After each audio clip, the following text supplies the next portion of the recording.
Hello, everyone. Thanks again for attending CAPE's dialogue session. We'll get started. Oh, I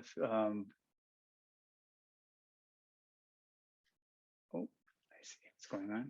All right. Welcome to the Chicago Art Partnerships Education's Dialogue. My name is Mark Diaz, Associate Director of Education at CAPE, and I'll be hosting tonight's discussion. I'm joined by CAPE's Program Coordinator, Brandon Poibandit, who will operate tech and monitor the chat. As you've noticed, this session is being recorded, so please feel free to turn off your video camera. But please stay muted during the presentations. If you have any questions, those could be posted in the chat, and we'll get to those later on after the presentations. CAPE works at the intersection of art making and education. We cultivate long-term partnerships between teachers and teaching artists to use contemporary arts practice as a way to disrupt the classroom and engage students in meaning-making and material exploration to generate and bring together diverse perspectives to understand the world around them. Prompted by the great pivot to do almost all things remotely, CAPE's dialogue was created as a way to fuel conversations with our teachers and artists, as well as peers and colleagues in art education, about new approaches to teaching, art making, and artistic research. And so tonight we bring you the 8th installment of the dialogue series, Looking and Listening in Slow Motion. In over a year of holding virtual meetings with CAPE teachers and teaching artists, many partners have echoed similar concerns raised by educational researchers about pandemic effects on student disengagement and learning loss. Teachers and teaching artists have expressed how their instruction is often disrupted by delays and pauses dictated by the virtual teaching environment. However, there are those teachers and artists that are turning their attention to how the delays and pauses in their instruction have caused them to modify the pace of their instruction and subsequently view art making differently as students are determining their own work time. Understanding time has been a key factor of CAPE's arts integration methodology prior to the pandemic. Many of our art making workshops, where we would engage our teachers and teaching artists in hands-on co-creation activities, would involve them responding to a set of instructions that had accentuated pacing and abrupt interruptions, giving space to critique and revise their work. How might we look at slowing down and disruption now? This dialogue takes looking and listening practices that intentionally slow down the experience of observing, describing, understanding, and making of art into consideration. We'll discuss how these practices could offer alternative emergent modalities of teaching and learning as schools begin to reopen for in-person classroom instruction. I'm pleased to welcome tonight's panel. Annie Storr is resident scholar at Brandeis Women's Studies Research Center. She was founding chair of education studies at the Corcoran College of Art and Design in Washington, D.C., and head of education at the American Alliance of Museums, among other positions. Annie has been a museum educator for over 30 years, starting at Canada's Winnipeg Art Gallery. She created the guided looking method exercises for the quiet eye. Ragdale Art Colony has awarded her a 2021 Francis Shaw Fellow to complete her book on the method. She was the first educator to become a National Museum of Art postdoctoral research fellow. Her dissertation on intellectual history of docentry and gallery tours, tracing sources back to the 18th century, led to a US Department of Education National Graduate Fellowship. Later, she represented the museum field in the first federal policy on lifelong learning, building a nation of learners. At Brandeis, Her main project is co-disciplinary study of Hull House co-founder Ellen Gates Starr of Chicago. Annie has devoted her career to exploring the intersection of art history, pedagogy, and social engagement, which led her to Starr. She has been designated a Terra Foundation of American Art Research Fellow in affiliation with the University of Illinois and Hull House Museum for interdisciplinary education and exhibition projects. Stefan Moore is a sound artist, designer, composer, improviser, coder, teacher, and curator based in Chicago. His creative work manifests as electronic studio compositions, improvisational outbursts, sound installations, scores of collaborative performances, algorithmic compositions, interactive art, and sound designs for unusual circumstances. He is the curator of art for the Moore Center for Music and the Arts, organizing annual exhibitions since 2014. He is also the president of Isabel Audio, which builds and sells as Hemisphere loudspeakers. He was the music coordinator and touring sound engineer of the Merce Cunningham Dance Company from 2004 to 2010, and has worked with Pauline Oliveros, Anthony McCall, and Animal Collective, among many others. He is a Charles Deering McCormick Distinguished Professor of Instruction in the Sound Arts and Industries program of the Department of Radio, Television, and Film, at Northwestern University. Timothy David Rey is a Chicago-based poet, playwright, performer, and educator. He's a 2015 semi-finalist for the Guild Literacy Complex's Gwendolyn Brooks Open Mic Poetry Award, and one of the winners of the Project Exploration. He is the co-founder of the LGBT solo performance showcase Solo Homo from 2002 to 2011. As a well-regarded teaching artist, he has taught poetry and performance for Columbia College School of Fine and Performing Arts Community Engagement Program in the Poetry Foundation, and is currently a poet in residence for the Chicago Poetry Center. He is the Chicagoland Regional Coordinator for the Poetry Foundation's Poetry Out Loud. Timothy describes his work of embodied text as by performing lived experiences, by performing lived experiences coupled with alternate realities, I create a crude document or catalog of the past that recasts the original tale.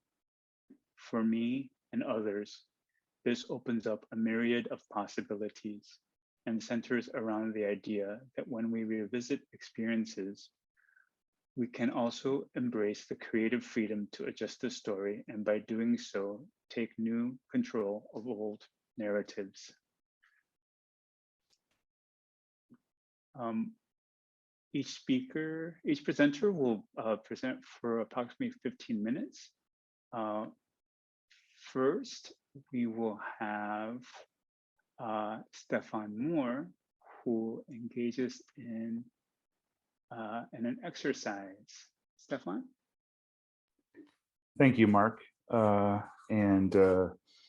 for this exercise, this is just going to take a few minutes. I'm going to set my stopwatch here to make sure that I keep it brief.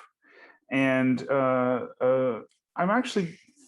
appreciate those of you who are sharing your faces and your cameras right now. But I think actually for this exercise, let's all turn our cameras off. I'll leave mine on, but I welcome all of you to turn your cameras off so that you can look as ridiculous as you want and not be self-conscious as we're going through this exercise. So what I'm going to do is ask you to come up with a word or a short phrase of something that's fun to say. First thing you thought of when I said that. Something that's fun to say. Something where the sound is interesting, something that you enjoy. And now that you've chosen that, And please settle on that, whatever's in your mind. That's what you've got. That's what you'll be working with for the next few minutes. As soon as you've got that, we're going to spend the next minute just repeating that word over and over and over again. You know, allow yourself to breathe, be natural, but take the next minute and do that. Just repeat the word.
So when you're doing something like that, a minute's a really long time, isn't it? It's a long time. It allows your sense of what you're doing to really evolve and change. And I'm guessing that many of you experienced something that's very typical with a sort of an exercise, that after a while, the more you repeat the word that you're saying, the less and less it is connected to the meaning that the word maybe once had when you first started saying it. You start to experience the word less as a unit of language and more as something that is simply a sound. So now comes the part which may have you looking a little strange as you do it. We're going to return to that word. We're going to continue to repeat it. We're going to further go deeper into this experience of that word as a sound by slowing it down. By this, lowering the pitch. You can leave the pitch right where it's comfortable for your voice, but just say the word more slowly. Every time you repeat it, say the word more slowly than the last time you said it. And find all of the places that are there, those you know, the little boundaries between vowels, the transitions into and out of a consonant, all of the musical phrase that is contained within that word as you stretch it out and slow it down. So I will once again give us about 1 minute to go ahead and just continue repeating that word with this condition that each time we do it, we're slowing it down.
Okay, go ahead and finish your last repetition.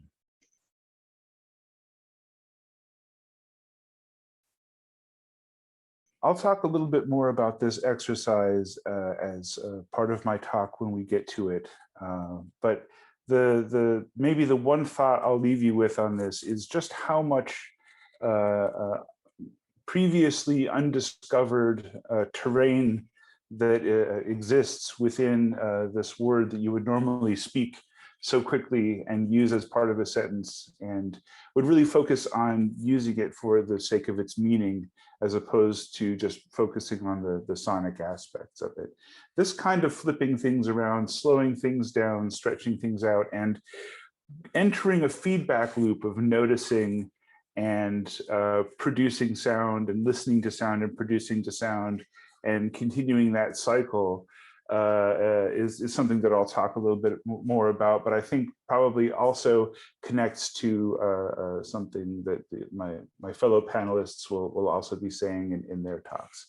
So with that, I will end this exercise, and I believe Annie will be our next speaker. Mark, you're probably going to introduce her. All right. That's okay. Annie. Just getting myself set up. I'm a gallery view gal, so I had to get back there.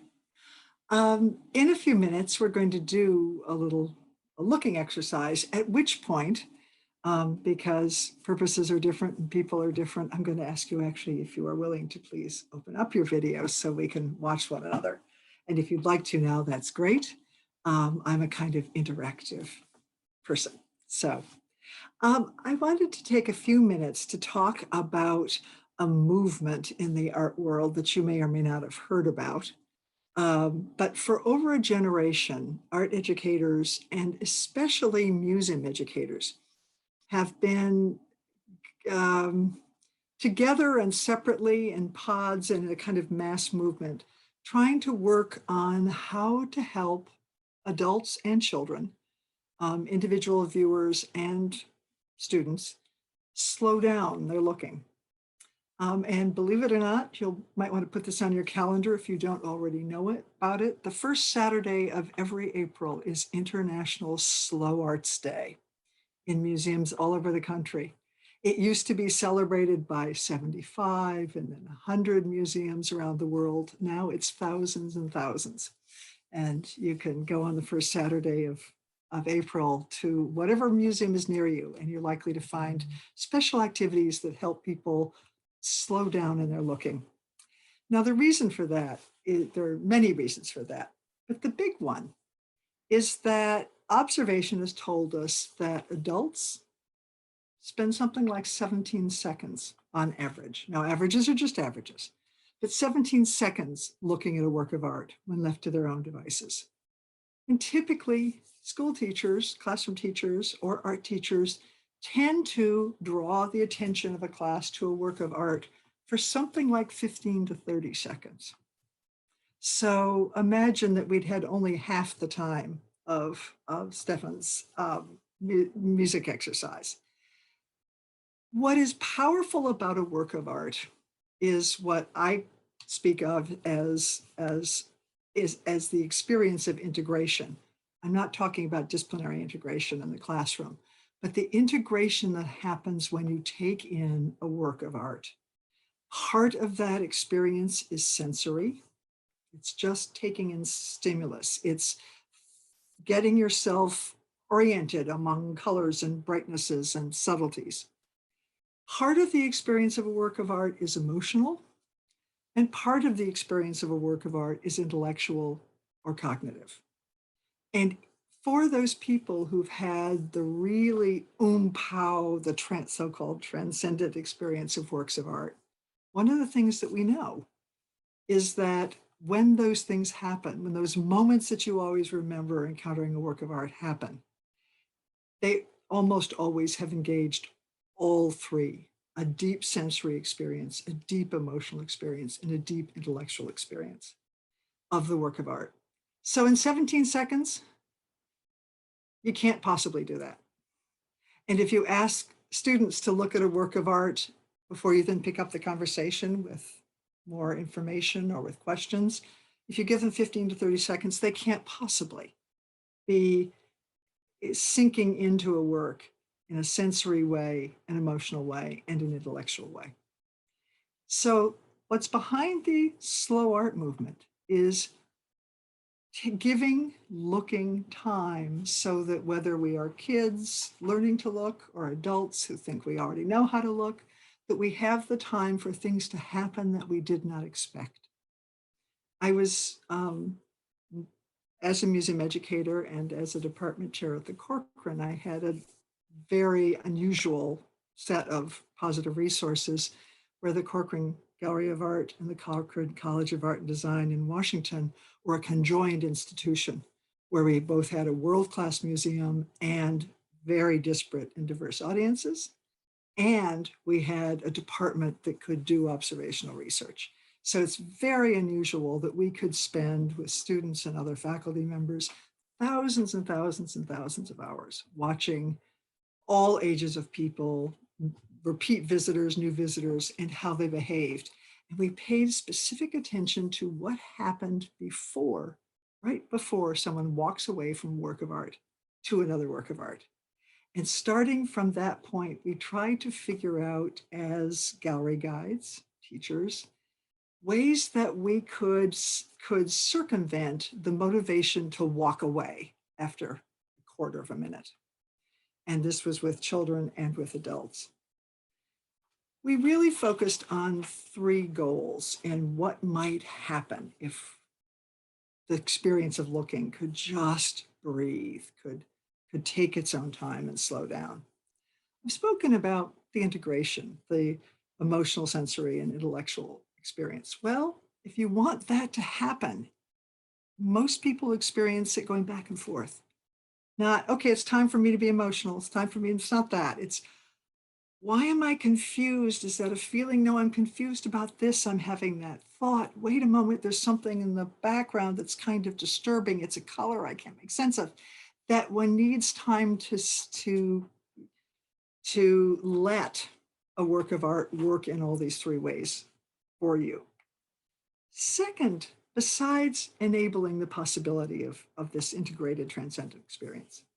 Secondly, the team that I worked with at the Corcoran and the work I've since continued, we really wanted to focus on fostering an I-thou relationship between the viewer and the humanity embedded in the work of art.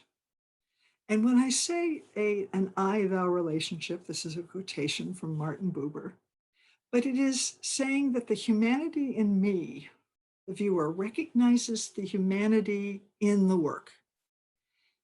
I want to be clear that this does not mean that we think that all viewers should be trying to imagine their own fantastical artist and then connect with the artist.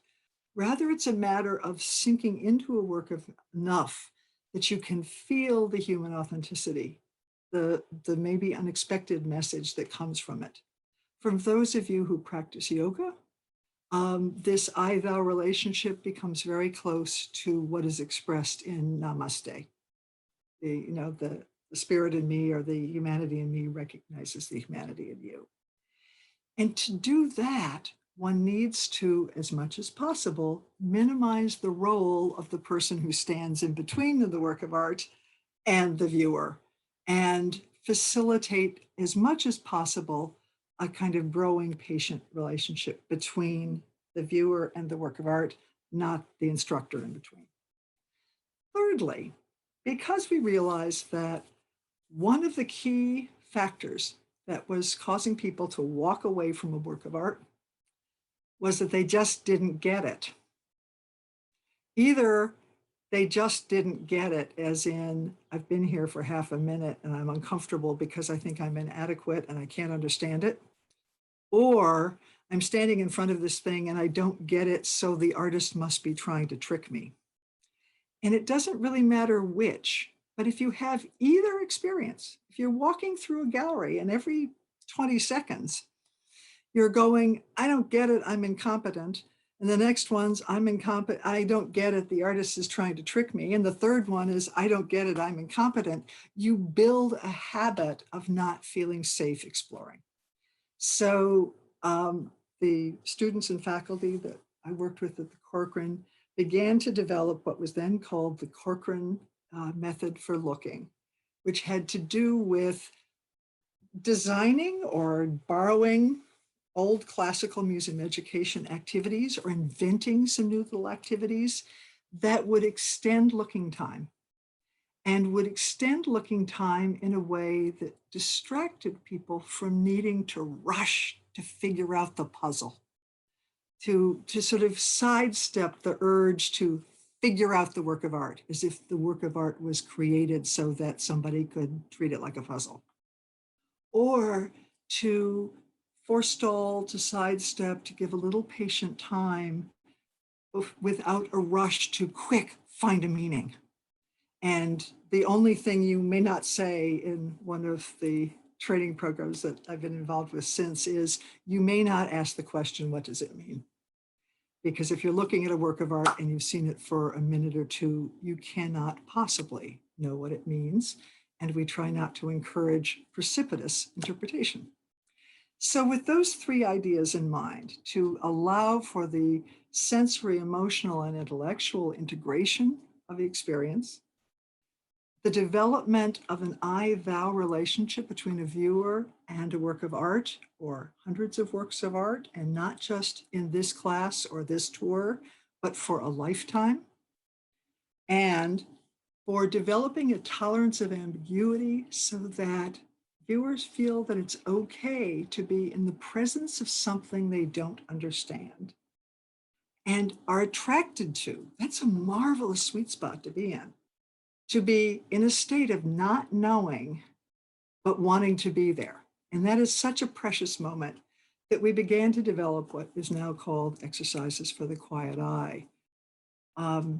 Exercises for the Quiet Eye is a suite. It started out being 15 or 20, and then we invented some and beta tested them in the galleries, and then 25, and then 30, and there are now about 55 different short 2 to 15-minute exercises with works of art, and how you mix and match them.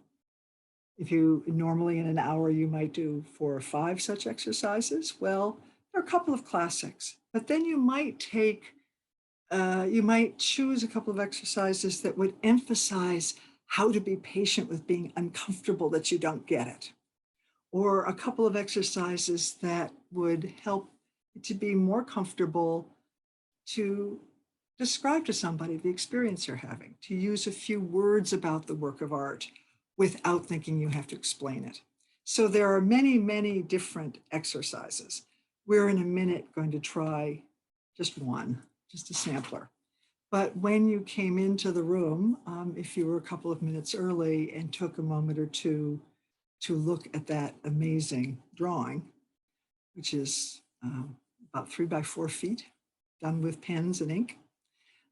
If you took the time to look at that drawing, that's how every Exercises for the Quiet Eye session begins, is an unexplained, unprepared, quiet moment worth of work of art.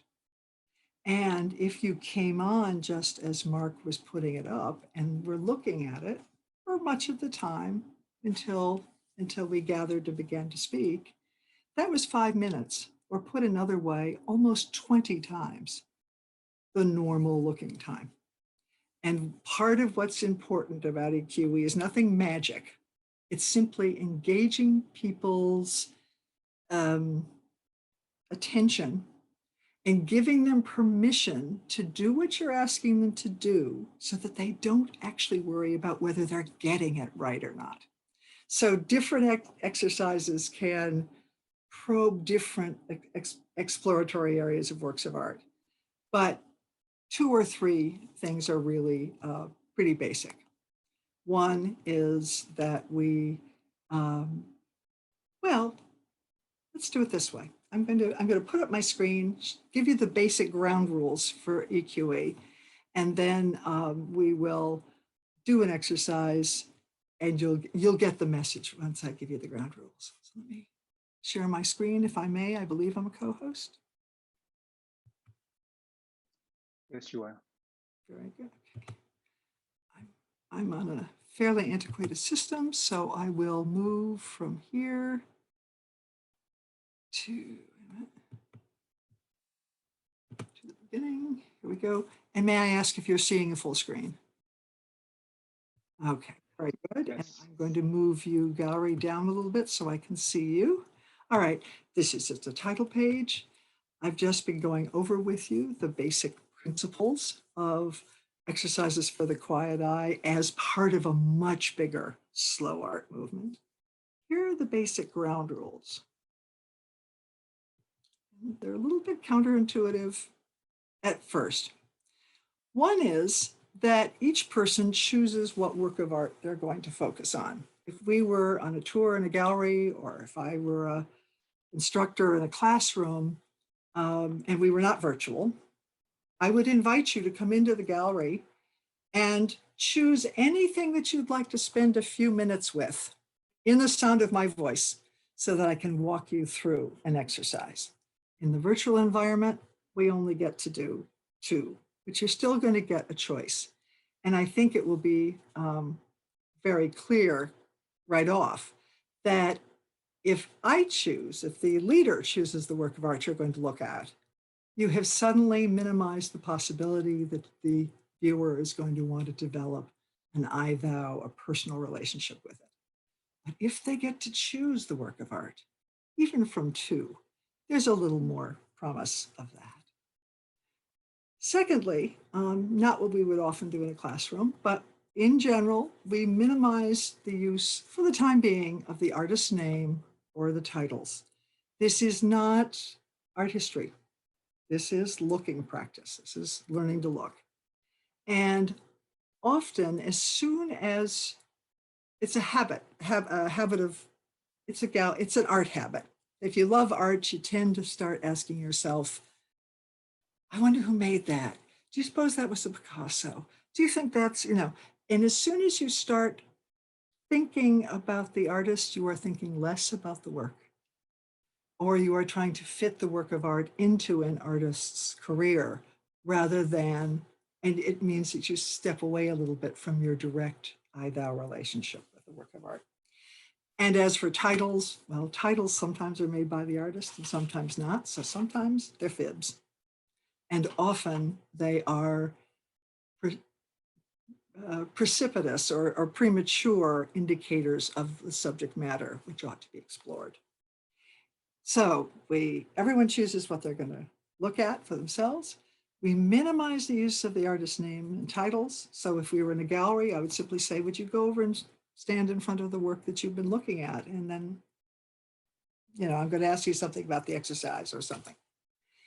Thirdly, no one ever has to share, and no one has to show their work.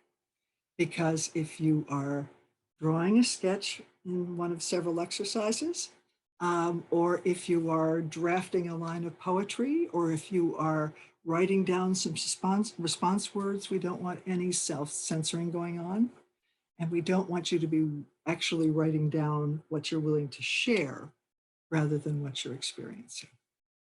So with that in mind, I'm going to do one of 2 sort of standard opener exercises. Never just done one before. So I'm going to ask you to close your eyes for a moment, just refreshing them a little bit. Give them a quick rest. You've been staring into a screen. And then when you're ready to open them, I will explain that in a moment, I'm going to walk you into a virtual gallery of 2 works of art. And it will be up to you to choose which one you would like to spend about 4 or 5 minutes with. That said, in this particular exercise, the first moments matter. So I'm going to tell you before we walk into the gallery that what I would like you to do with whichever work you choose, the one on the left or the one on the right, I would like you to pay attention to the path that your eye makes. Notice where your eye lands first. And then as your eye begins to move, follow the path. Be aware of the path it's taking through the work of art. And if it pauses, take a moment, just give yourself a little bit of your mind to ask yourself if you know why your eye paused where it did. And then like a Ouija board, it may keep on moving, may pause again, keep on moving until your eye comes to rest. And at that point, I'd like you to also ask yourself, how do you think you knew that you were done? So I'm going to adjust my screen just a bit. And then Um, for those of you who are willing, please show yourself on your screen, because I can watch how things are going for you better if I could see you, but you don't need to. So now I will ask you to take a look at either of these two choices. Choose one, and then just let your eyes travel, but pay attention to the path that it takes. Some people like to scribble it on a piece of paper, but you don't need to at all. Just pay attention to where your eye starts, how your eye travels, where it pauses. If your eye goes back and forth and back and forth, if it repeats its steps several times, notice that. And then let it flow on until such time as it comes to rest. And we'll give it a couple of 3 good minutes.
Don't feel like you have to stare. So if your eyes get fatigued, just close them for a moment. And then open them up again and see what happens next. Or look up and away for a second and then come back.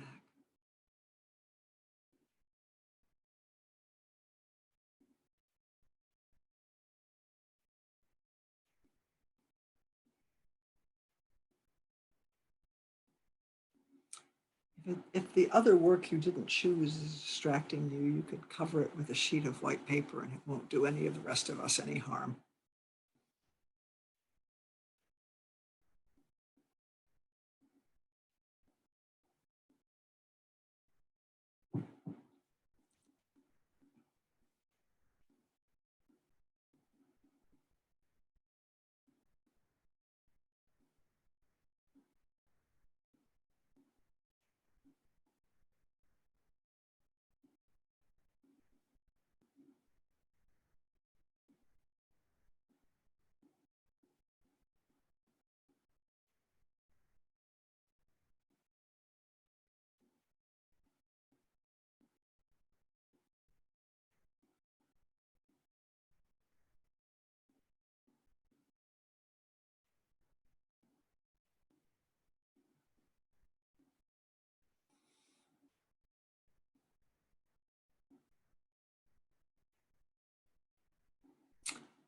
And if your eyes come to rest, some of you are still traveling, I think.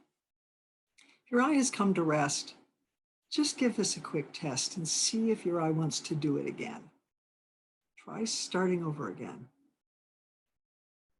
Finding a place to land and travel a second time.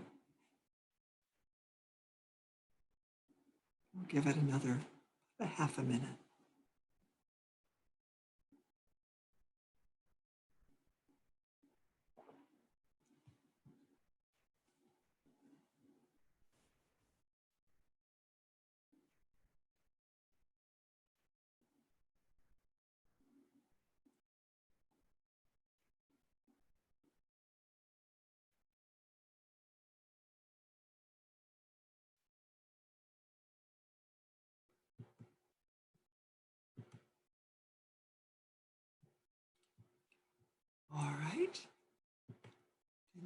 excuse me, my screen just went funny.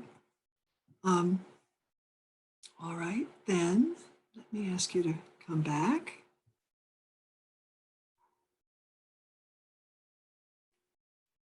If we were in a gallery together, I would at this point, well, I would have actually sent you off in pairs.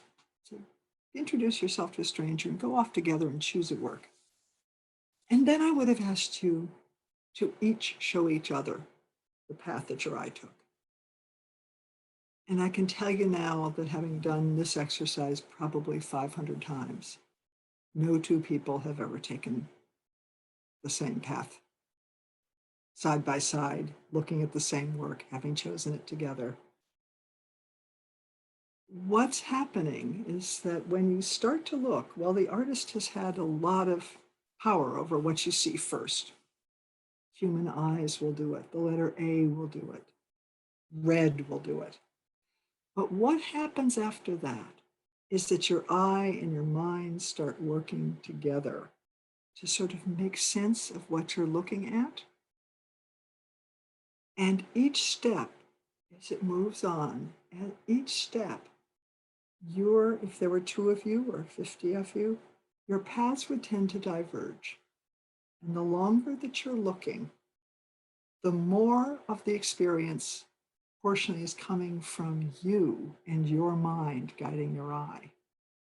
And it will be more and more different to everybody else in the room. Or if you're in a classroom, you've probably said to students, listen to the other students. They may have seen something different, because they have. Individual minds have created a different experience. And so each person has seen something different and can share that. And I just made you sit through 22 times average looking time. Thanks so much. We will now move to, I think Tim is next. Oh, we'll have Stefan. Forgive me. No, that's okay. Stefan's, All right. I'm sorry. Now we're saving the best for last. Forgive me, Stefan. No, it's fine. Thank you, Annie, for that presentation. It's as I suspected. We're going to use slightly different language to say many of the same things today, and that's wonderful. So I'm going to go ahead and share my screen, and once again start my timer to keep myself in check here somewhat. All right, where are we? Here we are. And I'm going to, is everybody seeing this okay? Okay, great. I'm a sound artist, practitioner. I come out of a music composition background first, and I've sort of slowly moved away from thinking of what I do as strictly music and composition, and more about making art with sound, which is a meaningful distinction for me, because it helps me to navigate the baggage of what music is in our culture, and it's really kind of no more complicated than that. What I'm going to share today, I do so with great humility in this crowd, because I feel like I'm going to be speaking about teaching to a bunch of people who actually studied how to teach. I'm in the academic world, and I consider myself an artist first. And so like many academics, I've sort of picked up what I know about teaching along the way. So I hope that what I have to say can be helpful or insightful or thought-provoking, and hopefully is not just glaringly obvious points being rehashed to you as I say it. The exercise I led you in earlier came from one of many experiences with a teacher of mine, and somebody who I think of a lot when I think about the teaching experience, and that is the composer Pauline Oliveros, who was one of my mentors during the time that I was getting my MFA at Rensselaer Polytechnic Institute about 20 years ago now. Pauline just passed a few years back, and she has left an incredible legacy. She was an amazing composer, a really phenomenal music improviser, and someone who you see here with her instrument of choice, the accordion, which is already pretty unusual. When we think of improvising musicians, we might think of guitar, bass, drums, saxophone, piano. We don't usually think of the accordion. So right out the gate, she's here trying to transcend the sound of this instrument that we all think we know and turning it into something else entirely. She was, if you sort of study the arc of her work and her writings, an amazing a feminist, pioneer in the realm of electronic music. And I think of her mainly as an explorer of the phenomenology of auditory perception, somebody who is always thinking about how we listen, how listening works, and what we can learn by sort of pushing up against the boundaries of our own listening. The exercise is drawn from one of her many text compositions, and it's really just the first quarter of the composition. The piece in full says, take a word and turn it into a sound, take a sound and turn it into a word, take a sentence and turn it into a sound, take a sound and turn it into a sentence. So we did the first piece of that. And we did it through this sort of iterative process of kind of making sound, listening to the sound we were making, and responding to what we learned through that listening and feeding that information back into our next attempt, our next pass at this. We were engaging our imagination about what was coming. We were engaging our memory about what had passed. All these sort of virtual sources of sound. We were making sound, and we were also listening to sound that was happening in the present time. And all of these were things that Pauline was very explicitly interested in, kind of considering separately and together in her work. The philosophy in its fully matured form that she developed was called deep listening. There is now a Center for Deep Listening that carries on her ideas at Rensselaer Polytechnic Institute.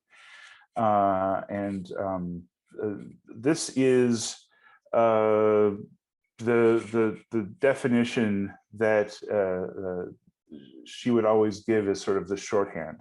Deep listening is listening to in every possible way to everything possible to hear, no matter what you're doing. Really just that first sentence. Simple, easy, no problem, right? And when she said every possible way to everything possible to hear, no matter what you're doing, she really meant it. She was talking about listening to the particles of air that are still reverberating from Bach's pipe organ hundreds of years ago, because that sound must still be there. She's talking about listening to sounds that are happening on other planets. And she's very much talking about listening to the sound that's happening within our own imaginations and within our own minds, and considering the inner space as equal to the outer space when we're thinking about what sound is. And to be able to do that and do other things at the same time as well. Whenever somebody would sort of state the obvious to her that that's impossible, she would always just kind of smile and say, yeah, but like we just keep trying. And that's the practice. The practice is not about like attaining it and then saying, good, I got there. It's about putting the goal so far out there in front that all you can ever do is continue to try and increase your ability to get there. Also posted on the website there, I think, is this very clarifying statement that deep listening explores the difference between the involuntary nature of hearing and the voluntary selective nature of listening.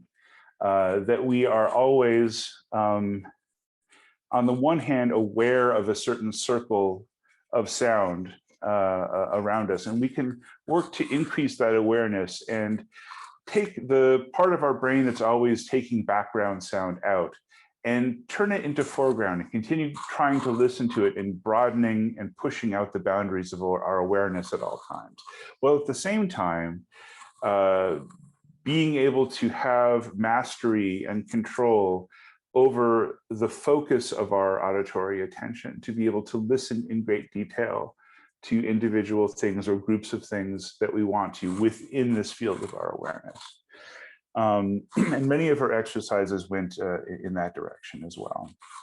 But I'm going to go back to, and this is the deep listening is sort of where she came to in the 1980s, 1990s, and this volume, would evolve and change up until 2017 when she passed.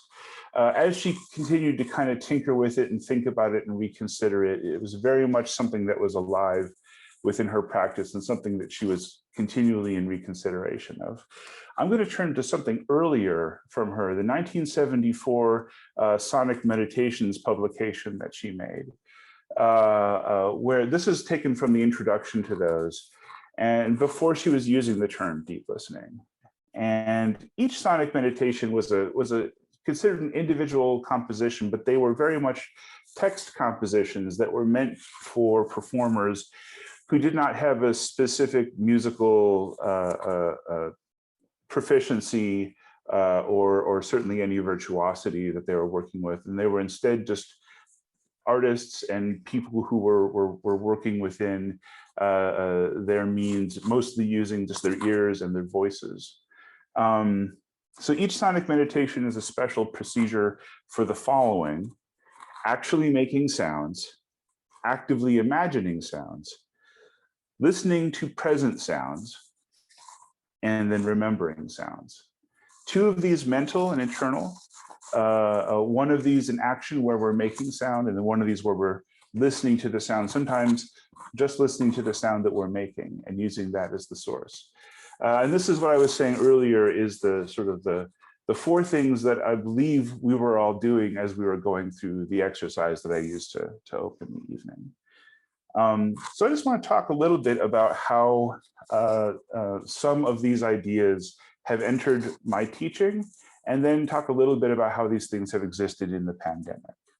And I'm just going to throw all of these points up here and kind of go through them one by one. So first of all, this idea of listening while making, the idea that there can be input and output that are simultaneous, is so important and central to all these points I'm going to be making.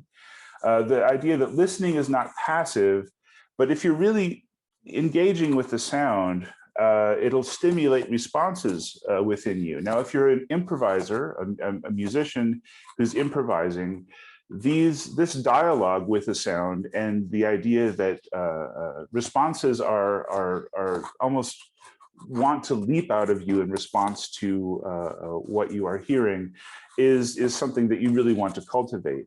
But I would argue that that's actually something that we can take far outside of the realm of music improvisation and take into the classroom as teachers, and our students can learn to take into their explorations of the material we're teaching them.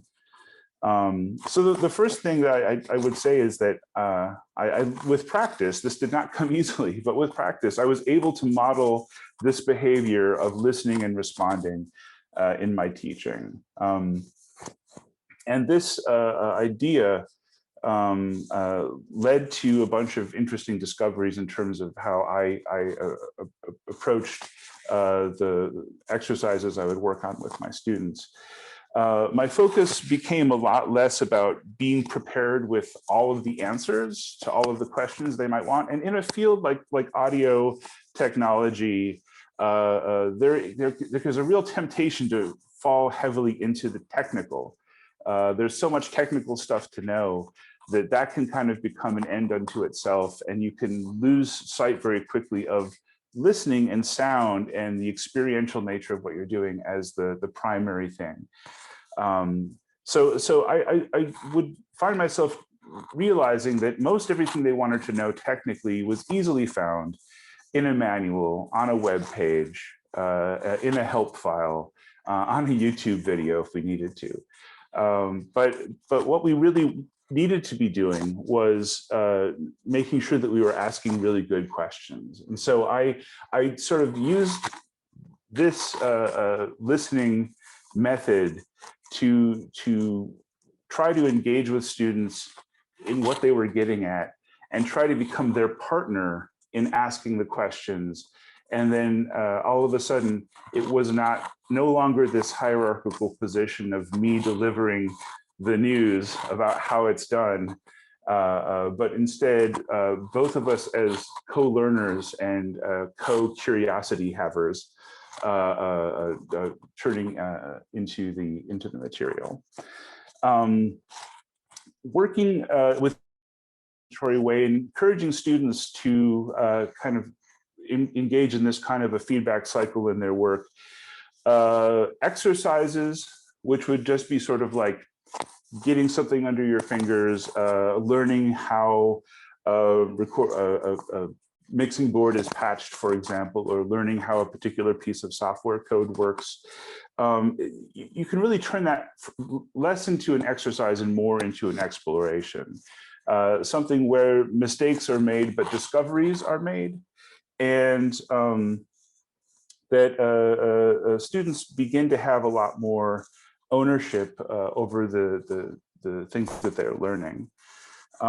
Students, when you approach subjects in this way, and you don't necessarily specify, here's the objective, here's the method we're going to use, and now everybody just do it the same way, but you really kind of put out here, here's something we're going to look into, and here's some things that might come out of this.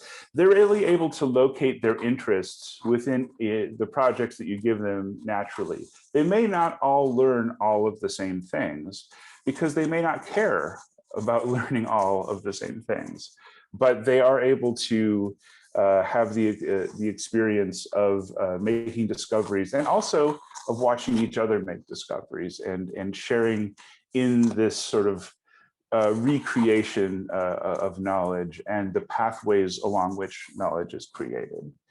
The idea of there being good technique, which is something that I don't abandon. It's not as though I'm trying to say at the end of the day, whatever you do is fine, because there are right ways and wrong ways to do things when working with equipment and when working with sound.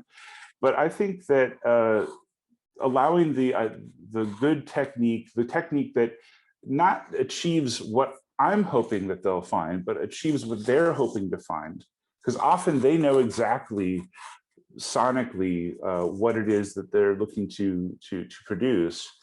They're able to discover this, and the borders around this definition of what good technique is don't really move a whole lot.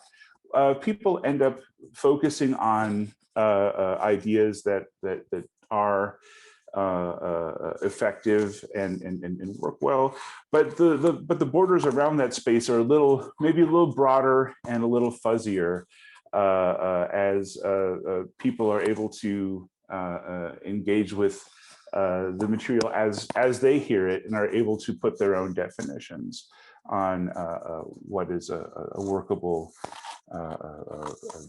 method of approaching all of these things.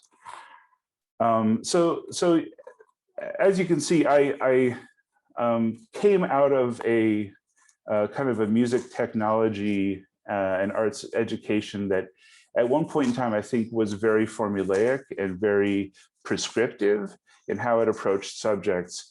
And I have had the best time going through the process of working like an improviser and following some of these ideas and mixing them into my teaching to be able to really encourage my students to have what I think is a much better and much more long-lasting learning experience. The last thing I want to talk about is just listening while making, this time in the pandemic, and how things have changed in the last 18 months as we've had to undergo this change. All of us have had to rethink the way that we approach what we're doing in the classroom. For me, thinking as I always do in sound, we lost our shared body of vibrating air, this way that we could literally be shaking each other in small ways with our voices and with our actions. The air in Zoom is highly regulated. It limits the ability for us to be making sound together. It dislocates us in time, and this is one of the ones that's hardest for me. If we're having a conversation over Zoom and there's that latency, that lag, the slight hesitation in response that I might be giving you or you might be giving me, not because we're actually doing it, but because the technology is creating it, can really change the way that a conversation feels to have. And that's difficult when you're trying to have classroom discussions. And it really isolates each of us in silence and in the soundscape of our own households or wherever we happen to be having our conversations from. So I started out this year, this last school year, pretty depressed about it and pretty pessimistic. And I think that it was going back through and reading some of Pauline's work and understanding the work that she did very early on with telematic performance ensembles in different areas. As early as 1999, she was trying this out.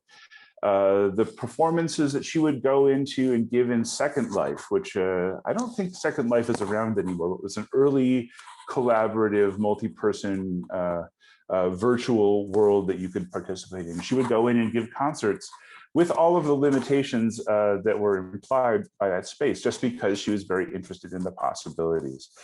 And so her approach to technology was really an inspiration, and it inspired me to sort of try and think about what the opportunities and the advantages of our new Zoom reality would be. So the first and most obvious thing was that the Zoom space has its own janky aesthetic. Janky is one word you could use. Lo-fi, glitchy, whatever you want, whatever word you want to use for technology kind of breaking down or putting some kind of an extreme mediation between the normal fidelity of our everyday life and this sort of technologically filtered way of sharing our presence with each other. So how can this medium perhaps inspire new ideas and new approaches to making sound? What if we accept it as a limitation? And what if we decide that limitation is actually kind of interesting? What happens then? What follows from that? And that was a challenge that I think by introducing that to my students, we were all kind of able to immediately accept and embrace and move forward with the situation that we found ourselves in. Some inside jokes quickly formed around how these limitations would play into every aspect of our interactions. I switched a lot to having students record responses, record videos, and allow those to sort of represent them in responses to certain prompts.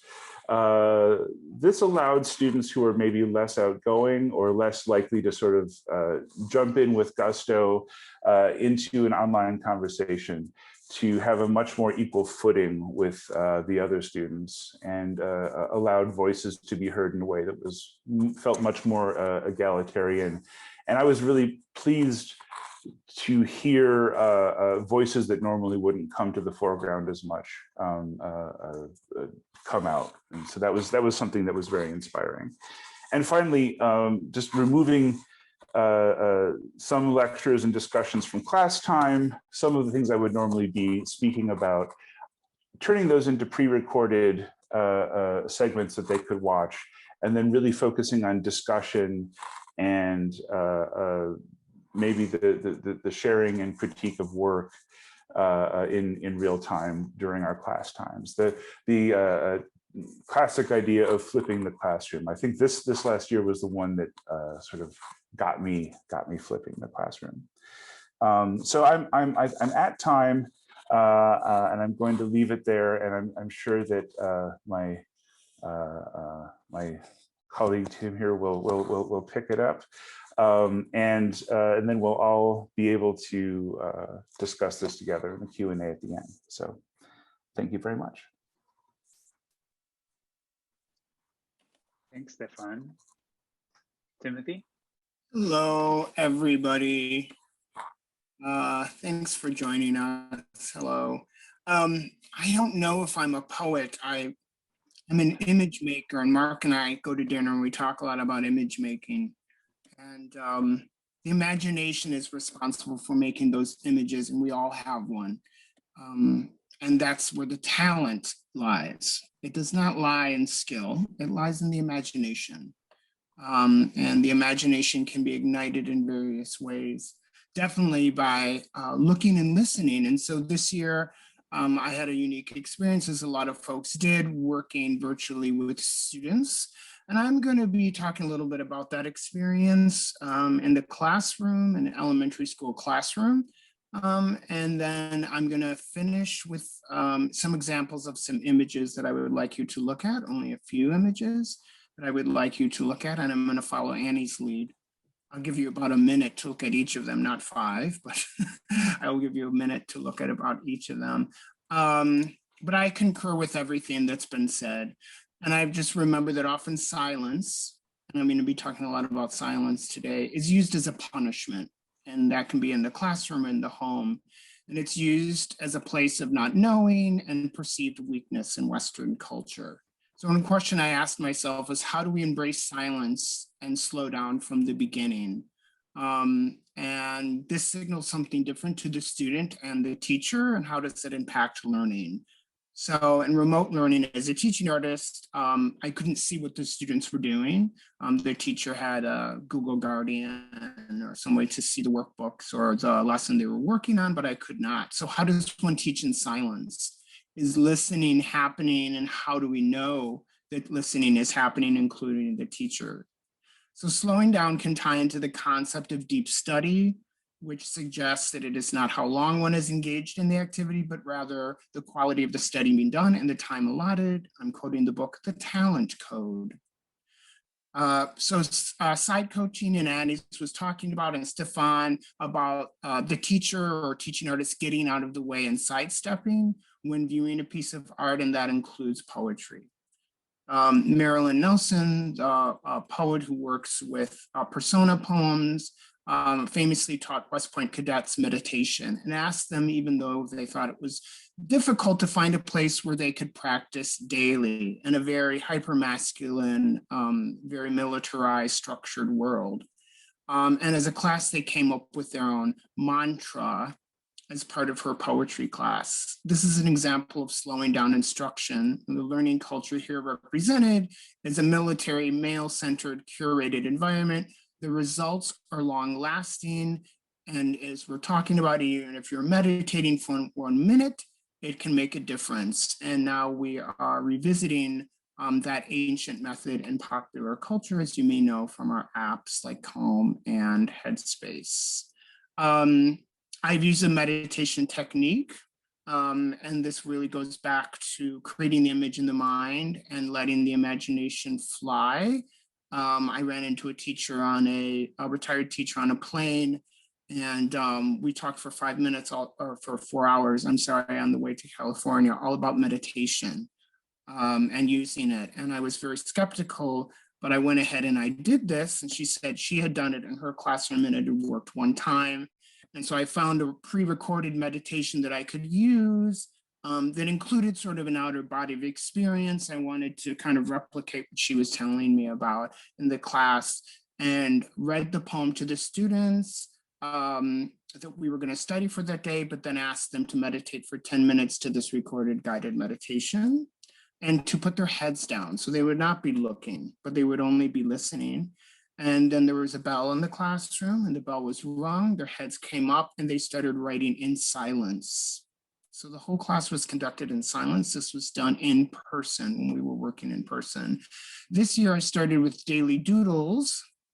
And so we started working in silence in the classes, just doodling, moving our hand across the paper, which also, we can tie directly into a poetry exercise. And what occurred was slowing down meditative process at the beginning of class that would naturally over time lean from 5 minutes into 10 minutes. So the time and silence increased.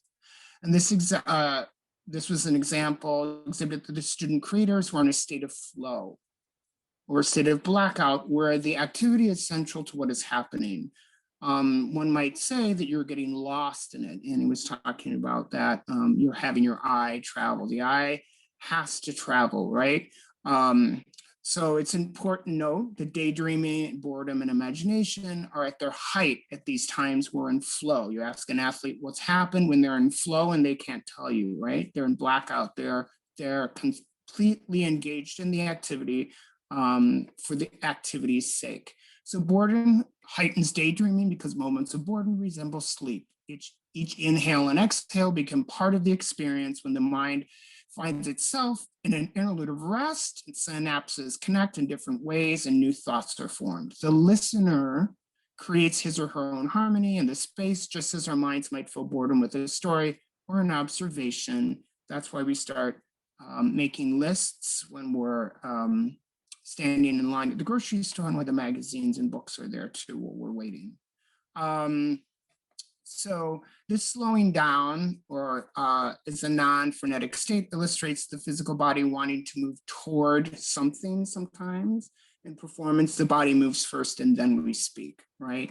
It makes a slight adjustment and then we speak. And then speech can be interpreted in many ways, and we've heard about sound today. When I was teaching for another program, I had a coordinator come in and observe me, and she said, "Can you break up the sound? Break up the 40 minutes with some sound, with some student engagement." And I did make some alterations, but 17 minutes of a 40-minute class period were spent in silence. And what we found was that the opposite happened, right? That students were engaged completely in the activity, even though I could not see what they were doing, and the chat would light up with the poems at the end of the 40 minutes. So we're looking at first drafts, right? I told teachers when I started teaching with them not to be afraid of silence. I have no idea why I said this. I didn't have any basis for saying this at all. But I felt like I would not be, I knew that there was a tradition since the Google Meets had started that students weren't coming on camera and so forth. So I had some experience with CAPE, but all classrooms are different. So how do we use silence to our benefit, and how do we investigate it, even just if it's for moment, right? I've used silence with CAPE and yoga programming. We were talking a little bit about yoga early in our discussion with first and second graders, right? Where they're meditating in darkness and in silence before we began our activities. Our theme for our classroom was making space. So we were exploring making space in all the ways one might think about making space, going to outer space, making physical spaces. We were pairing that with the physical activity of walking.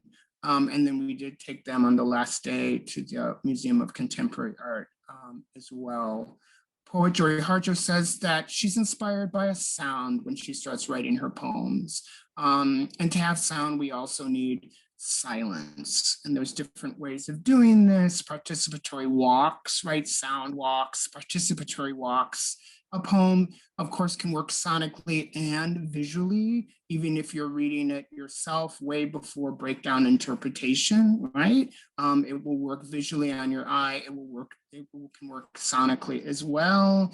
Can you respond to a physical object by touch? And we can still stop and pause at all levels, right? So there's entry points at all levels for this. What do we keep from our remote learning and what do we throw away? I think Stefan was talking about that. There are definitely things that we fell in love with over this time. I think the moments of silence at the beginning and moments of focus were welcomed by the teachers. And again, in Western culture, it's uncomfortable to be in silence. We think it's a bad thing. Someone does not know something. But when you're in deep listening, you're in flow. And so I'm thinking about reframing with the teacher, what is artistic practice and why are we doing this? The doodles or focused free writing, timed exercises, all these things have been talked about in the discussion today, using silence to our benefit. The teacher is not necessarily an artist. So how do we as the artist bring that in and secure that idea of sound being okay? Mindfulness and slowing down is part of pop culture and the electronic connection right now. And Stefan was talking about that, but it can be achieved without all the pop and circumstance. And we can just sit in silence. So I have, what I'm going to show you is a quote that I used at Temple Chicago School with Dana Osterlin, was our teacher. We were working with sound and fury was our theme. I am not going to go through the whole unit because it's quite extensive, but I'm going to show you some sound drawings. Students were asked to listen to sounds for a very brief amount of time and then move their hand across the page using lines or dots, right? Moving our hand across the page, writing poetry, moving our hand across the page using lines or dots. So you're going to see two sound, you're going to see a quote. You're going to see the description of the sound drawings. You're going to see two sound drawings. And then I will close with a J.M.W. Turner painting for you to look at. So let's see. Oops.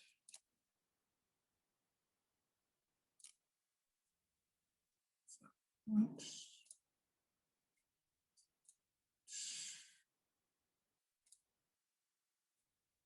You all see the screen?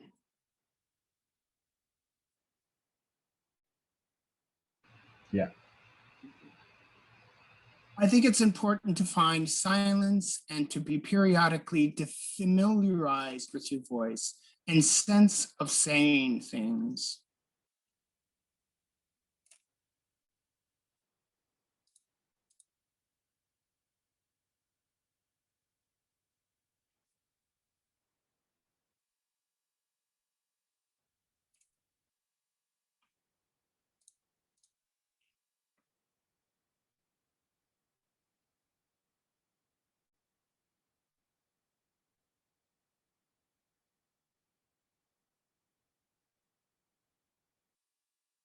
And I just invite your eye to travel for a minute to the sound drawing, the student sound drawing.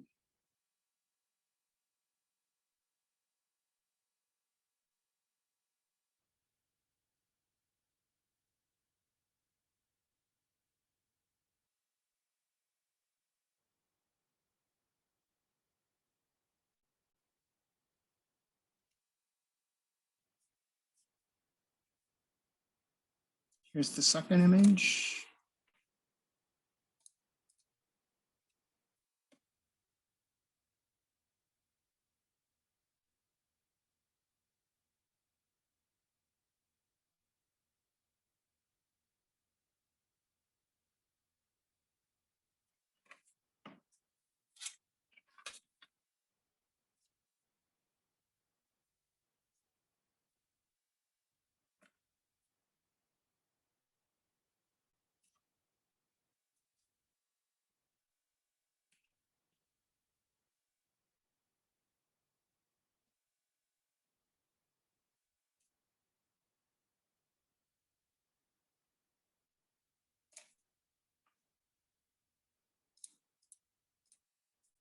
Here's the J.M.W. Turner painting.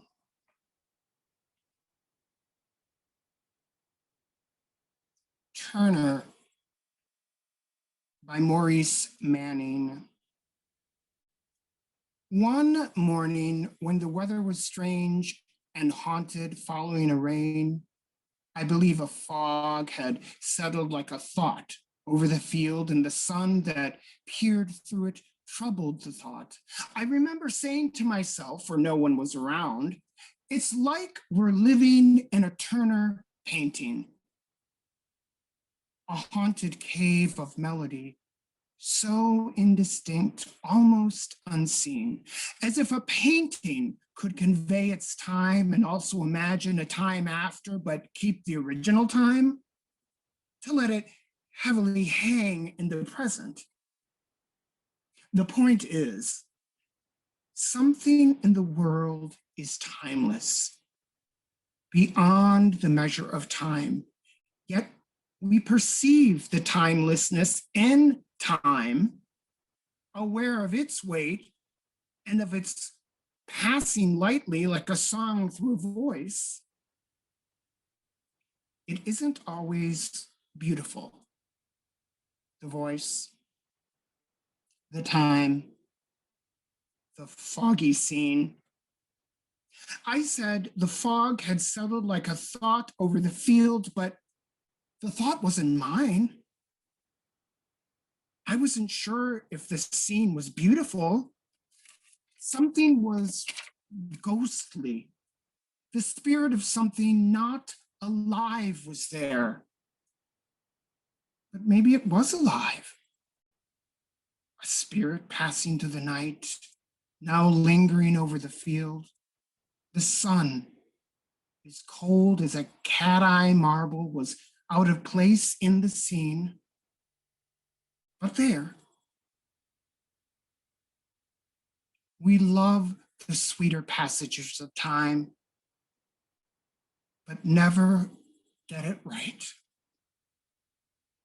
The sense of time, floating in time, the effort to capture time, in verse, in the ancient rhythm of verse, not in my voice, but a timeless voice, haunted by a timeless voice before it. Rhythmic, keeping time in the world of trees and field and fog, resounding, as if a fog resounds. That is the effort of my art, such as it is. It's a plain thing, as plain as a field in an early spring with 2 or 3 blurry symbols composed almost completely of silence. Because it's there. The oldest art. And that's what Turner painted. Silence.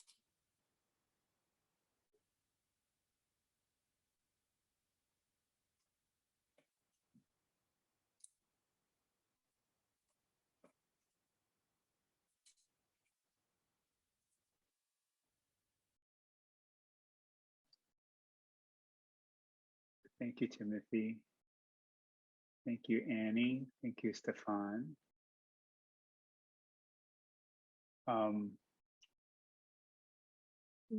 Okay. Well, we're going to turn to questions. If you have any, please post them in the chat. Brandon will be monitoring it. I'll start out with a question. I had some set questions, but of course, like when the when the presenter started presenting, I thought maybe I should ask something else. So I think this question, and forgive me if it's not completely formulated yet, but it really struck me with Stefan and Annie's presentations. So hopefully it's not too general, but of course it exists within Tim's presentation. But it's this dealing with the simultaneous decontextualization and recontextualization. I know that Annie, you did it, it was quite literal in that that it's a you highly suggest for the viewers not to look at the descriptive text of the work, right? Mm-hmm.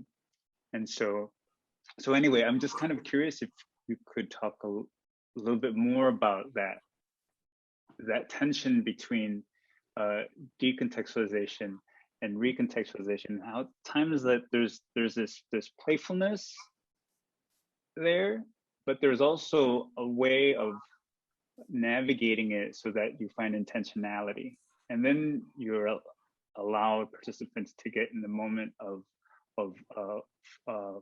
this kind of conceptual formation, right? That's right. But it's very antithetical to like what It's very happens in the much. classroom. It's opposite of what happens in the classroom or what's expected to happen in the classroom. So I think like maybe if you can talk a little bit more about that. Well, I'll say a little.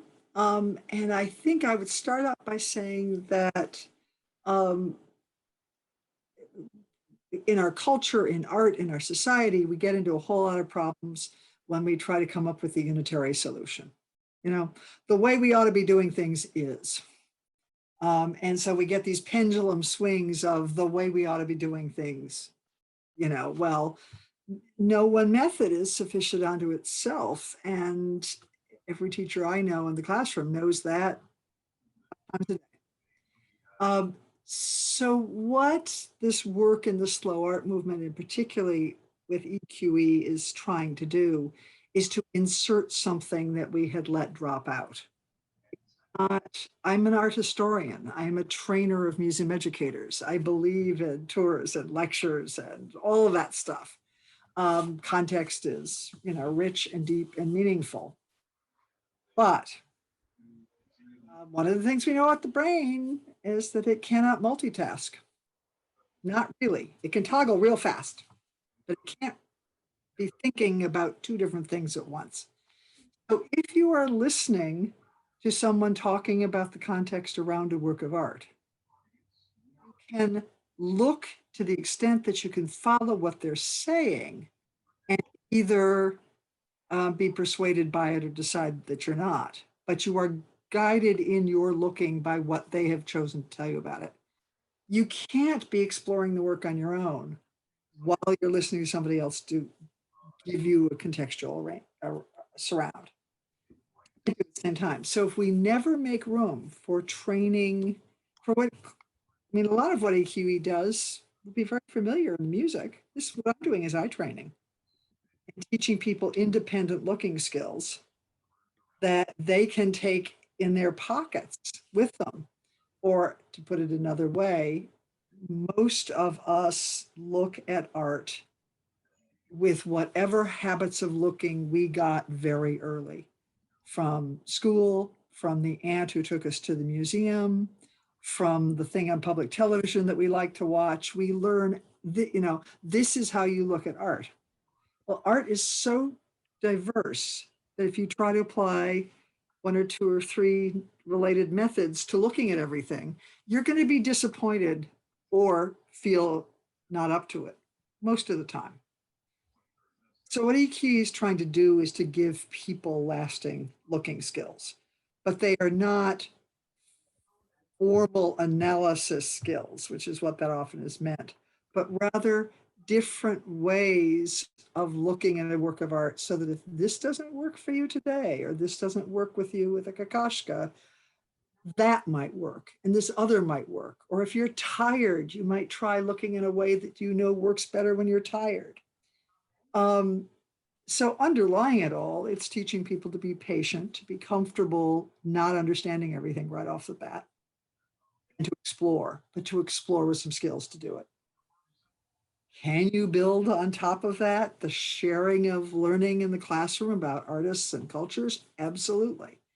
Can you explain things about what it means to be a modern person in a modern society by using art? Absolutely.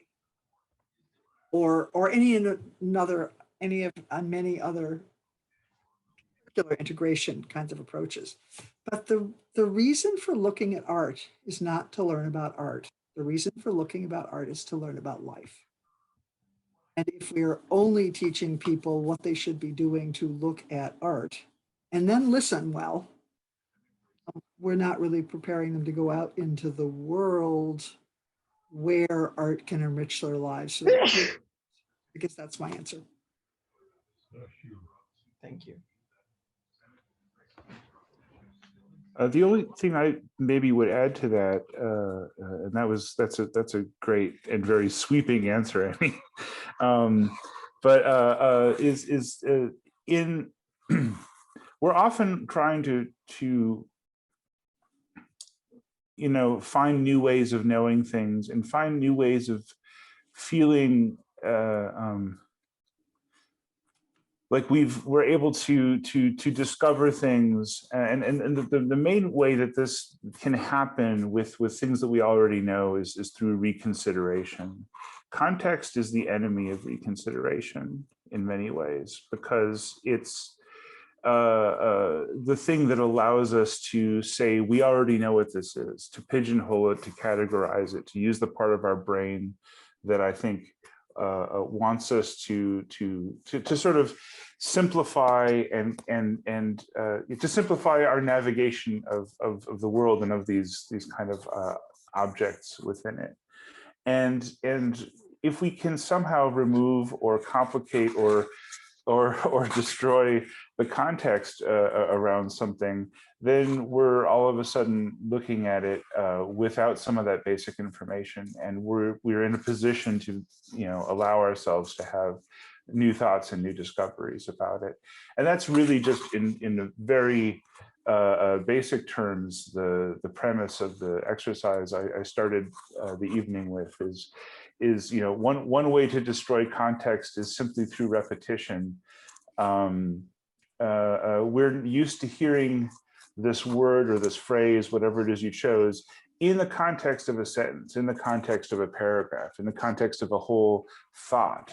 And once we're hearing it just as a repeated item unto itself, it quickly loses all of those associations and meanings, and it becomes kind of a sound object unto itself. And then in that place, all of a sudden we're able to reconsider it not as a unit of language, but as a phrase in sound, a phrase in music, and discover new things about it that don't ultimately destroy anything that we knew before, but give us a whole new access point into new things. And I think that there's an analogy there to many of the ways that I want my students to be able to approach the concepts that we are going to undertake learning. So that's why I like that exercise so much. Is I feel like it replicates in the sort of very quick microcosm the macrocosm of a whole approach to teaching. I like what you're saying, because I think Annie and you both talked about it, but it's, you go into a classroom and you say, I'm the kind of teacher who has more questions than answers, and it's not taken very well. But I think that the end game in that is that the inclusion comes right in with the student, and that's just, I feel that that's the way that we've got to move forward with arts education. It's just it has to and must be that way. But it's it's hard to wrap folks' heads around that who aren't artists, right? It's a hard sell, and it's hard to wrap that around how do you approach a piece of art. We're getting very close to the S word, the spiritual. That S word of going into public schools, that can be very tricky. So, I even said it.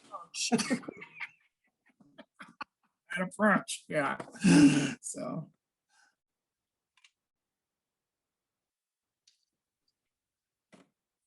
Okay, I have another question. This does stem from specifically from Annie's presentation, and perhaps the whole panel could respond to it. And it was this kind of repositioning of a safe space. I think the tendency today is to think about how educators can create a safe space for students. But Annie, the way that you positioned it was that, how can I'm not sure if I can actually repeat it the way you said it, but is to allow for the self, right? Oneself, not to allow for someone else, but allow for oneself to slow down, to find a safe way of looking at something, right? Forgive if I didn't Well, say that right, but can you talk a little bit more about that? well, yeah, I'd be happy to. And I think when we talk about a safe experiential place, I was going to say we're talking about two things. We're talking about dozens of things. But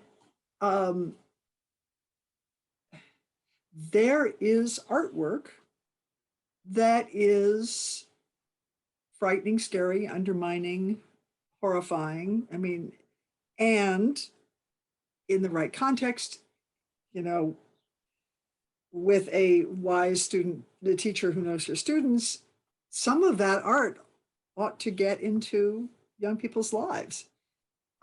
It's not unsafe because it might be frightening or upsetting or, you know. So there's that kind of safe. And in some ways, an approach, I mean, the most radical thing that EQE did was get rid of the fact that and we took us 3 years to get there, that we didn't walk into the gallery, stand in front of the painting and wait for the group to catch up to us because we had decided this is what the group ought to look at, but rather walked into a room where there was a lot of stuff worth seeing and shared the experience of being together while different people had different individual experiences with different individual works of art. I now believe, I now believe that if somebody else tells you what you ought to watch, what you ought to look at and think about, that you've already alienated them. I mean, you've taken the single riskiest step that you're going to alienate somebody by saying, I'm going to, of all these rich and wonderful things in this room, or all the things that we have around the classroom in good reproductions, I'm going to choose the one that you really ought to know about. And that we have trained people that they can't choose for themselves. And it starts really early. So I am most personally, out of this work, I am most interested in what I refer to as the objectivity subjectivity question, which is any given viewer beginning to understand when I'm with a work of art, or actually, you know, in life in general, if I'm with another person, when I'm having a problem, you know, getting across town, whatever. But when I'm with a work of art, how much of what's going on comes from the work? How much of it's objective? And how much of it's subjective? And what is that dance? Because ultimately it is the viewer that is in charge of that dance. And so teaching a subjective novice looker, child or adult, to learn how to create a dance with a partner, which is a work of art, is to me the richest, most exciting stuff. And when I'm being an art historian and I'm asked to talk about 3 works of art in a lecture or in a gallery, I'll do it. But if I'm being an art educator, I won't do it anymore. I'll just say, let's pick a room, right? Because I don't care whether, I honestly, gosh, don't care whether how many people who came to listen are persuaded by me at the end. I want them to walk out with a relationship with a work of art they didn't have before. That's a very long way around. So part of what's safe is that the viewer chooses what they're going to look at. And then that they're supported in being safe by being held in a place where something interesting or stimulating or exciting or at least momentarily worthwhile is happening, whether or not at the end of 2 minutes or 20 minutes, they've somehow mastered the work and know it. Because what's safe is being capable to have the experience, not to know all about it at the end. Does that answer your question? It does. I also wonder, like, if Tim or Stefan have anything to add to that. I know, like, Tim wrote something. I just wrote something quickly. I'm just thinking, we say in poetry, or I feel in poetry, it's feeling and then form. Always, always, always, always. It's feeling first and then form. You're going to have a reaction to hearing the work or reading it, right? You might notice something, right? You might notice something that triggered you in a positive way or a negative way, or something out of there. Maybe that's different than saying, now let's go through and find all the metaphors. Now let's go through and find, right? Students ask how long it takes, how many lines, how many stanzas, how long it takes. I said, as long as you think it takes for you, the writer, to create the image that you want in the reader's mind, right? How long should it be, Mr. Rey? As long as you feel it takes to create the image you're trying to create in the reader's mind. And so that's also stressing choice, right? Yes, don't rush and stress choice. I agree. Yeah. Love that. The response I had to save space. There's so many kinds of safety, I guess, in the classroom, and so many kinds of peril. What your question triggered for me, Mark, was the point I think I made about becoming as a teacher someone who can ask the question with you, as opposed to someone who can give you the answer. I guess I'm very influenced by some of the ideas in education from Jean-Jacques Rancière, and the idea of the kind of never-ending cycle of authoritarian models for education, where in order to keep the student constantly in a state of learning, the educator, the professor has to constantly install new gaps between the student and the professor, which the student must then traverse and make up. And it feels to me like such an artificial and discouraging method, and ultimately kind of demeaning to both parties in that way of unfolding things. I'm much more interested in kind of perhaps modeling a certain kind of inquisitiveness, or modeling sort of my own being mystified and being unsure and not knowing the answer and wanting the answer and seeking the answer, and sort of, reaching out to the student to be a partner to them, and to allowing them to be a partner to me in answering this question, or allowing them to reach out to me to be a partner to them in answering their questions. That way we're sort of encountering everything from a state of solidarity, and we're kind of facing the same direction, as opposed to sort of facing off with each other. And to me, that creates a certain kind of safety and a certain kind of cooperation, and sets a certain tone that is I've just come to find is so effective at allowing my students to sort of overcome their fears or their sense of inadequacy. A lot of the students that I come to you are a little bit traumatized by their professional situations. I have some students who come right out of undergrad, but some of the master students I get have 10 years of industry experience in which they're basically self-taught in audio arts. And they've learned to take on a certain air of, I know what I'm doing in their jobs just to get through it, all the while knowing that they don't really have some fundamentals completely locked down. And so I feel that this is particularly effective in working with students who are in that situation, that they get a chance to kind of start it all over. Thank you.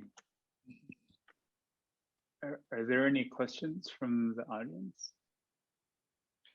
I wanted to mention there's some chat discussion in relation to what we've heard tonight about slowing down and listening and silence. And Kristen Lems wrote, ironic, it took a pandemic to help us get there. And one of the things I was thinking about, and hopefully I can be pithy with this, is we've had a lot of discussion at CAPE about how the pandemic has helped us rethink learning space, spatial pedagogy.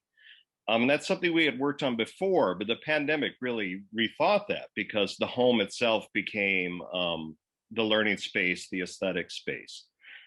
In one of our discussions, we also talked about how the school day itself is something that's been really deconstructed and reworked and rethought and reconceived. Because when students were home all the time, like 8 a.m. to 3 p.m. didn't really make a lot of sense. In school and after school didn't really make a lot of sense. And that not making sense actually became incredibly generative in a lot of ways. And so you can have time to slow down in these online sessions if you allow it. You can allow silence perhaps more readily in these online sessions. You can return to subjects or contents gradually over time, rather than the typical heavily structured time sequence that's so linear that dominates the school day. And we discussed actually in one of our sessions, and parents are conscious of this too, how can we rethink the school day? So we're talking about this now, but Stephen mentioned Rancière, and I've been thinking a lot about Gramsci lately. The hegemony always seeks to maintain the hegemony. Chicago Public Schools is now putting out a universal curriculum, which they say will be voluntary, but who knows how long that will last. We've had teachers being able to experiment more than ever before, and feeling the freedom to do that and rethink time, how time functions, as you've all evidenced in your work, and Tim talked about it in his work at Telford College. But we've got to fight to be able to maintain that, because I don't think it's a given at all. So I agree with Kristen, but I also say don't let your guard down, and think about how the learnings that you put forward can not only sustain, but evolve. Well, thanks, Scott. But I wanted to turn. I'm glad you pointed that, because I also had another question for Stefan, which is really like. Sorry, Stefan. I said Stephen. I apologize. I'm so sorry. It's all right. There's all pronunciations are welcome at this point. Where Stefan had talked about the trauma that he experienced at the beginning of the pandemic and online teaching, and where he actually, I'm sorry, Stefan, you started to articulate this identifying these remote learning spaces as kind of these like extreme mediations, right? Of how we kind of encounter each other, and how that in some way was allowed you to kind of rethink, or kind of or look back at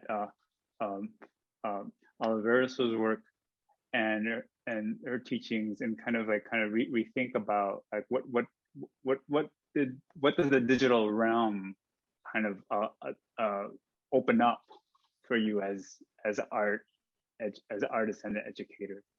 So like in regards to this idea that, you know, that extreme situations, like, you know, set up these kind of extreme mediations, like way about how we can experience each other or experience learning. I'm wondering, like, are you more mindful? Are you like looking out for kind of other types of mediating types of like structures that may come about, like post I go to say like post-COVID. I don't know that if we're actually going to have that, but as we go back into in-person, or is that something that you'll be taking with you? That kind of strategy of like looking for ways in which like certain types of obstacles kind of present themselves in teaching or making art. Yeah, gosh, there's so between you and Scott, there's so much there to respond to. I think definitely we all feel like there was, you know, we probably would have not chosen to go through this year and a half, but since we have, we've, you know, we don't want to lose the lessons and the benefits that have come with these experiences. And for sure, yeah, and I've been talking with my colleagues a lot. We sort of are like, wow, there's some things that I can't wait to return to a normal shared air classroom where we can make sounds, where I have some control how my students listen to things, because one of my biggest beefs is earbuds, and I'm trying to get them to understand things about sound that I'm describing, but I don't really have control over how they listen. So that's a challenge that you know, I'm glad I won't have to be up against in the future, hopefully. But I think that it was a real strong, important opportunity for me to reconnect to what I was describing as sort of Pauline Oliveros's attitude towards technology with all of its limitations. And she was often working with very limited technologies, but to try and exploit everything about them, every aspect of them, and to not be sad about the things they couldn't do, but to sort of just accept all of the capabilities and the limitations as kind of rules of a new game that she was going to play. One of the things that I always love telling my students, and this is just sort of one anecdote of hers, or about her approach to electronic music, is that one of the things we do in music technologies, we work with delays. This idea that you know, a delay pedal, if it's a guitar pedal, or a delay effect, which is just an idea of taking a sound and making it happen later in time than it was going to happen. And you can create these interesting echo effects and other things with delays. But Pauline never talked, she did a huge amount of her work with delays and with very long delays. Sometimes 30, 40 seconds, she was displacing a sound in time. And her way of talking about it was not that she was going to, you know, put this into a delay, but that she was going to, you know, this was a technique for time travel.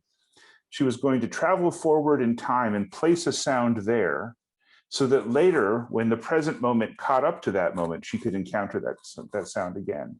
So this reframing it as a kind of time travel made it more playful, made it a little more magical, but also just completely flipped around the way that I think a lot of us were thinking about using that technology. And that kind of thing just opens everything up. So I think that's the thing that I might try to hang around with the most, is just the sense that where there is always these limitations or these feelings of being of possibilities being foreclosed upon by the technologies we find ourselves embedded within, to always look for the way in which that can be turned around into an understanding of a world that you're in that has certain new possibilities and new opportunities that are just waiting for us to discover them and explore them. It was a struggle sometimes. I'm not saying it was easy to always identify those, but it was a really useful perspective to adopt and run with.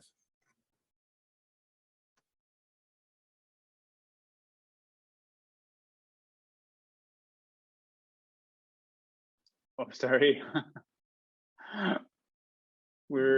Thanks, Stefan. We're actually near time, but does anyone else have a question?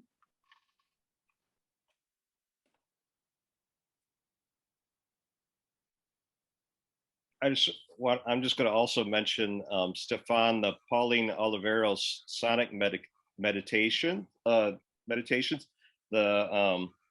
actually making sound, etc. That could be a framework for all. There's your universal curriculum.